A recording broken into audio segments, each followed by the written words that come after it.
Welcome back to Mr. Schaefer Reads. As always, put on your closed captions and read along with me.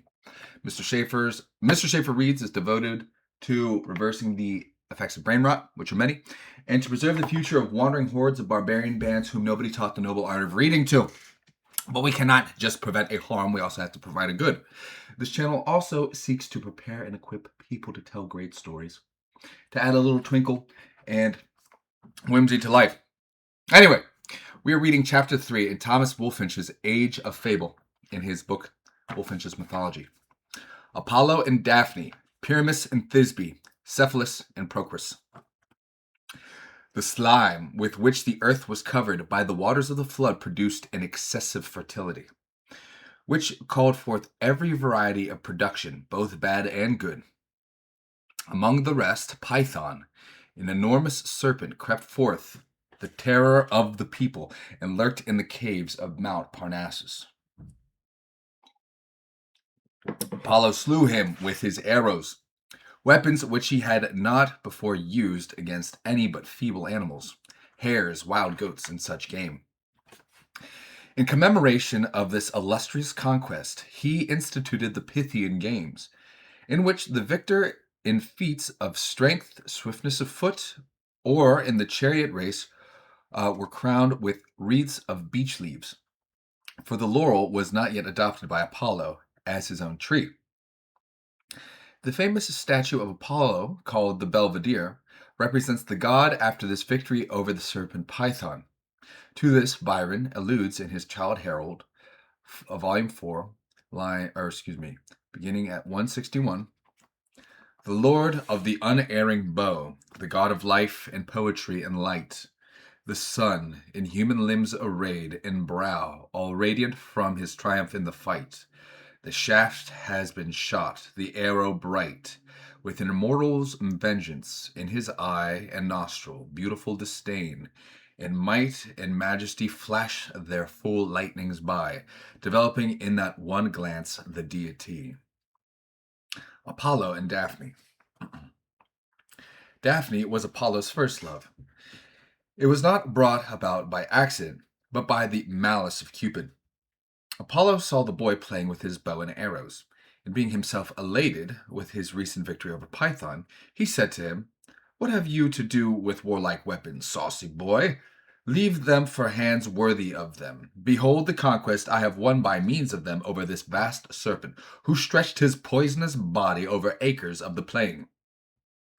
Be content with your torch, child, and kindle up your flames, as you call them, where you will, but presume not to meddle with my weapons." Venus's boy heard these words and rejoined, "Your arrows may strike all things, Apollo, but mine shall strike you." So saying, he took his stand on a rock of Parnassus and drew from his quiver 2 arrows of different workmanship, one to excite love, the other to repel it. The former was of gold and sharp pointed, the latter blunt and tipped with lead. The leaden shaft he struck the With the leaden shaft he struck the nymph Daphne, the daughter of the river god Peneus, and with the golden one Apollo through the heart. Forthwith the god was seized with love for the maiden, and she abhorred the thought of loving. Her delight was in woodland sports and in the spoils of the chase. Many lovers sought her, but she spurned them all, ranging the woods and taking no thought of Cupid nor of Hymen. Her father often said to her, "Daughter, you owe me a son-in-law. You owe me grandchildren." She, hating the thought of marriage as a crime, with her beautiful face tinged all over with blushes, threw arms around her father's neck and said, "Dearest father, grant me this favor, that I may always remain unmarried like Diana." He consented, but at the same time he said, "Your own face will forbid it." Apollo loved her, and longed to obtain her. And he who gives oracles to all the world was not wise enough to look into his own fortunes. He saw her hair flung loose over her shoulders, and said, "If so charmingly in disorder, what would it be if arranged?" He saw her eyes, bright as stars. He saw her lips, and was not satisfied with only seeing them. He admired her hands and arms, naked to the shoulder, and whatever was hidden from the view he imagined more beautiful still. He followed her. She fled, swifter than the wind, and delayed not a moment at his entreaties. Stay, said he, daughter of Peneus. I am not a foe. Do not fly me as a lamb flies the wolf, or a dove the hawk. For it is for love I pursue you. You make me miserable. For fear you shall fall and hurt yourself on these stones, and I should be the cause. Pray run slower, and I will follow slower. I am no clown, no rude peasant.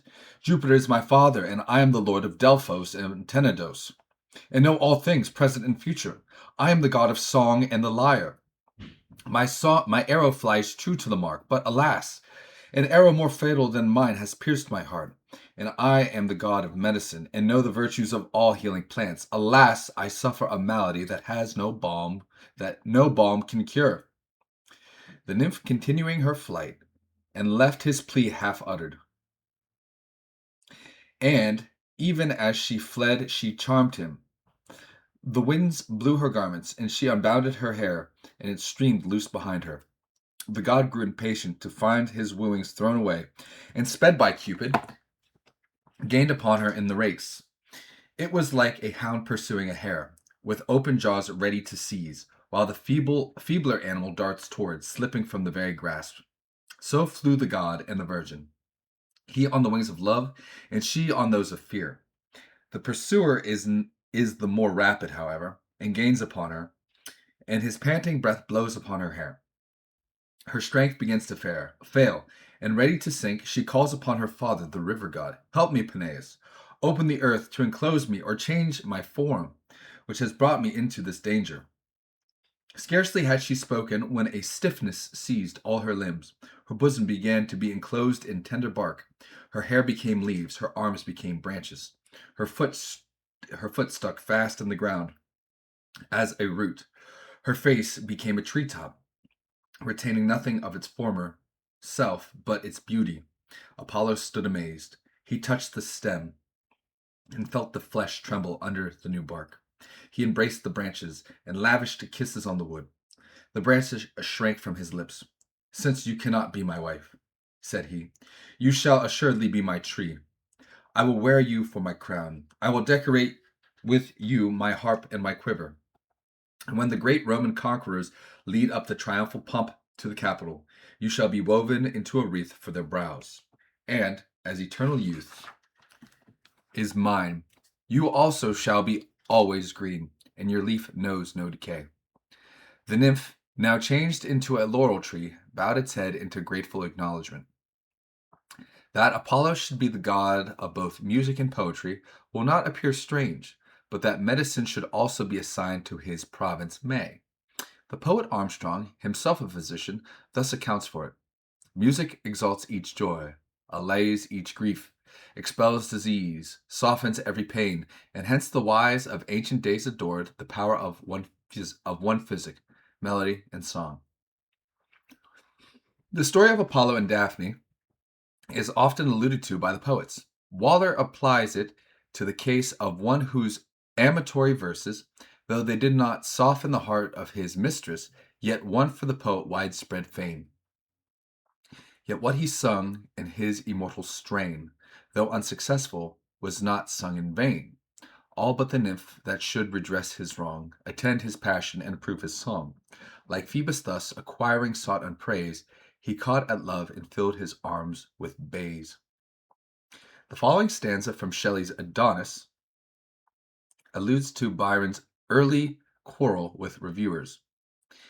The herded wolves, bold only to pursue, the obscene ravens, clamorous o'er the dead.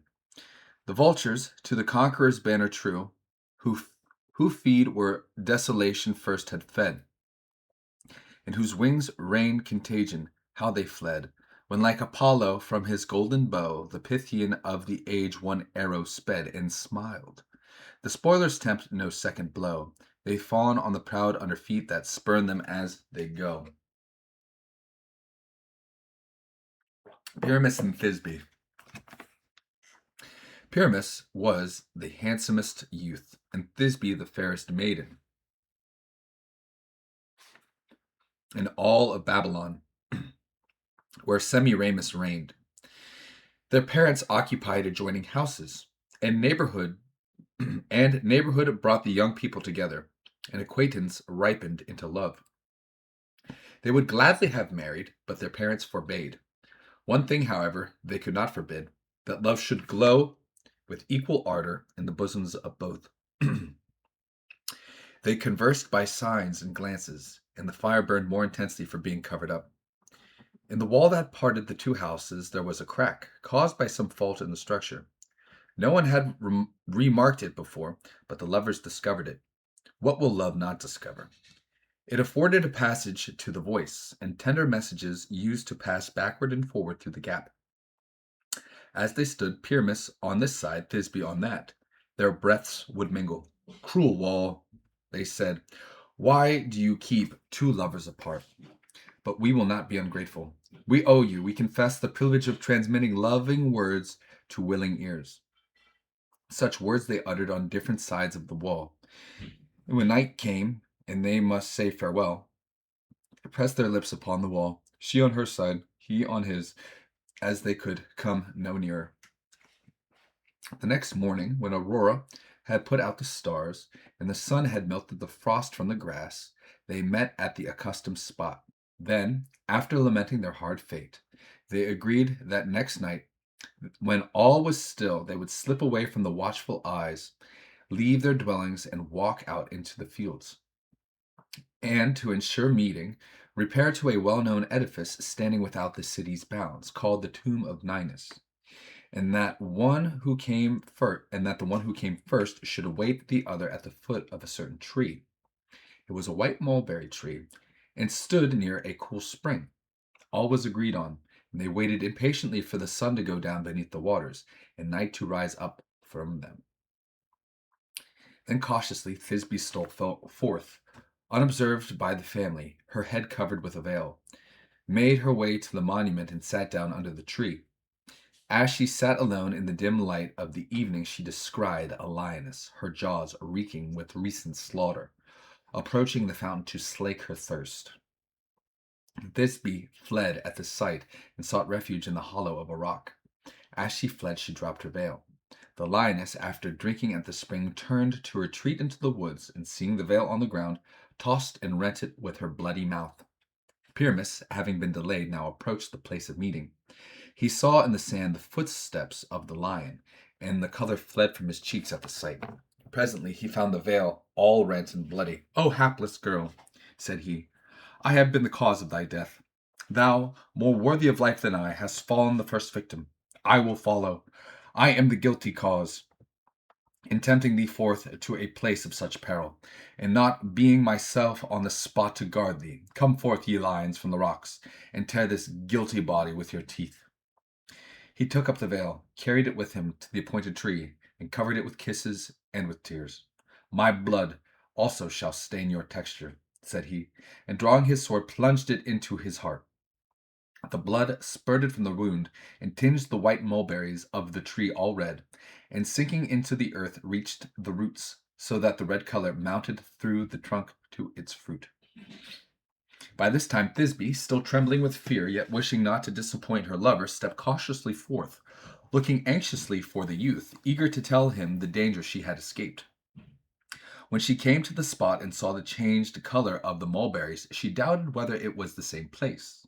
While she hesitated, she saw the form of one struggling in the agonies of death. She started back. A shudder ran through her frame as a ripple on the face of the still water when a sudden breeze sweeps over it. But as soon as she recognized her lover, she screamed and beat her breast, embracing the lifeless body, pouring tears into its wound, and imprinting kisses on the cold lips. "Oh, Pyramus," she cried, "what has done this? Answer me, Pyramus. Is it your own? It is your own Thisbe that speaks. Hear me, dearest." And lifting that drooping head.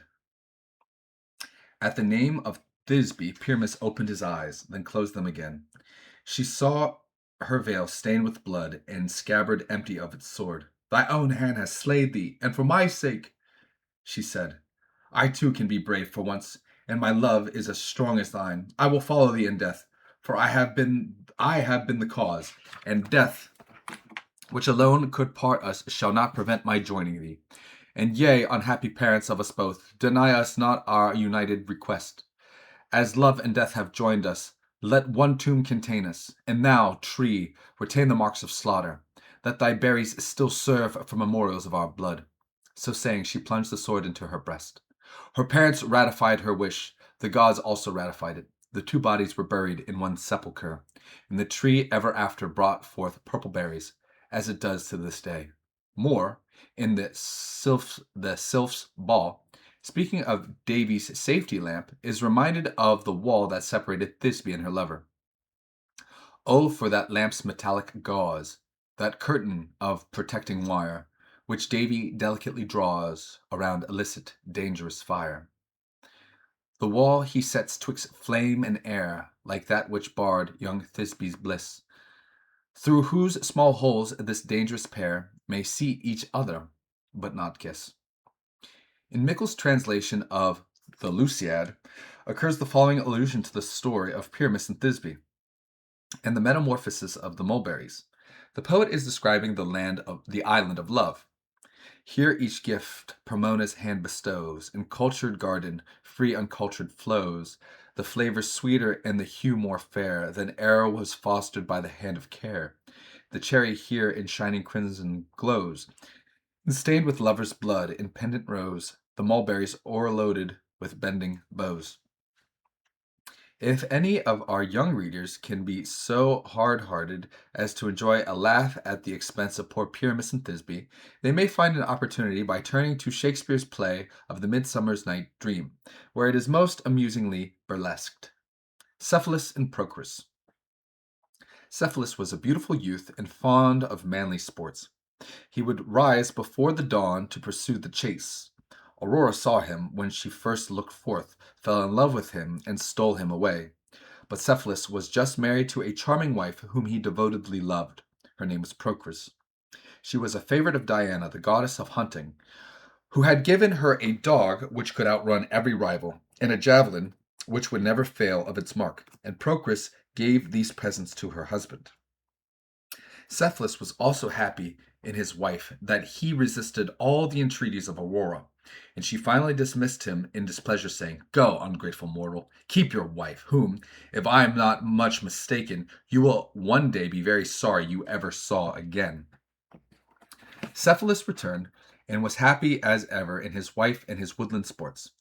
Now it happened some angry deity had sent a ravenous fox to annoy the country, and the hunters turned out in great strength to capture it. Their efforts were all in vain. No dog could run it down. And at last they came to Cephalus to borrow his famous dog, whose name was Leplas, or Lelaps. No sooner was the dog let loose than he darted off, quicker than the eye could follow him. If they had not seen his footprints in the sand, they would have thought he flew. Cephalus and others stood on a hill and saw the race. The fox tried every art. He ran in a circle and turned on its track, the dog close upon him, with open jaws snapping at his heels, but biting only the air. Cephalus was about to use his javelin when suddenly he saw both dog and game stop instantly. The heavenly powers who had given both were not willing that either should be conquered. In the very attitude of life and action, they were turned into stone. So lifelike and natural did they look, you would have thought, as you looked at them, that one was going to bark, the other to leap forward. Cephalus, though he had lost his dog, still continued to take delight in the chase. He would go out at early morning, ranging the woods and hills unaccompanied by anyone, needing no help, for his javelin was a sure weapon in all cases. Fatigued with hunting, when the sun got high, he would seek a shady nook where a cool stream flowed, and stretched out on the grass with his garments thrown aside, enjoying the breeze. Sometimes he would say aloud, "Come, sweet breeze, come and fan my breast. Come and allay the heat that burns me." Someone passing by one day heard him talking in this way to the air, and foolishly believing that he was talking to some maiden, went and told the secret to Procris, Cephalus's wife. Love is credulous. Procris, at the sudden shock, fainted away. Presently recovering, she said, "It cannot be true. I will not believe it unless I myself am witness to it." So she waited with anxious heart till the next morning, when Cephalus went to hunt as usual. Then she stole out after him and concealed herself in the place where the informer detected her. Cephalus came as he was wont when tired with sport, and stretched himself on the green bank, saying, "Come, sweet breeze, come and fan me. You know how I love you. You make the groves in my solitary rambles delightful." He was running on in this way when he heard, or thought he heard, the sound of a sob in the bushes. Supposing it some wild animal, he threw his javelin at the spot. A cry from his beloved Procris told him that the weapon had too surely met its mark. He rushed to the place and found her bleeding, and with sinking strength endeavoring to draw forth from the wound the javelin, her own gift. Cephalus raised her from the earth, strove to staunch the blood, and called her to revive, and not to leave him miserable, to reproach himself with her death. She opened her feeble eyes and forced herself to utter these few words: "I implore you, if you have ever loved me, and if I have ever deserved kindness at your hands, my husband, grant me this last request. Do not marry that odious breeze."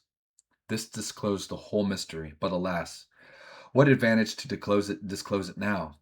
She died, but her face wore a calm expression, and she looked pityingly and forgivingly on her husband when he made her understand the truth.